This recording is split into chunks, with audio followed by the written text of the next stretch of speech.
सगळ्यांच्या लेखामध्ये उल्लेख केले की तन, मन आणि धन जाधव सरांनी लोकार्पण केलेलं होतं. त्यांनी कधीही या गोष्टीसाठी माघार घेतली नाही.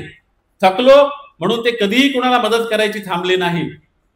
तो माझ्यापेक्षा लहान आहे म्हणून कधीही मनावर त्याचा परिणाम न होता त्याला मदत करायचे थांबले नाही. तन, मन आणि धन सुद्धा. माझ्याकडे पैसे नाहीत तर आणखी कुणाकडून घेऊन दुसऱ्याला मदत करणं, या तन, मन, धनाला त्यांनी लोकार्पण केलेलं होतं. आणि त्याचंच प्रतीक म्हणजे हा गौरव ग्रंथ आहे. आणि त्याचंच प्रतीक म्हणजे 3 तास झाले तरी हे संपूर्ण सभागृह भरलेलं आहे, माणसं उठत नाहीत, हे त्याचं प्रतीक आहे. कारण ह्या प्रत्येक माणसाला त्यांनी तन दिलेलं आहे किंवा मन दिलेलं आहे किंवा धन दिलेलं आहे आणि त्यांचं आयुष्य उभं केलेलं आहे. म्हणून आज ही माणसं एवढी इथं मोठ्या प्रमाणामध्ये थांबलेली आहेत. सरांच्या आणि माझ्या वयात 6 वर्षाचं अंतर आहे.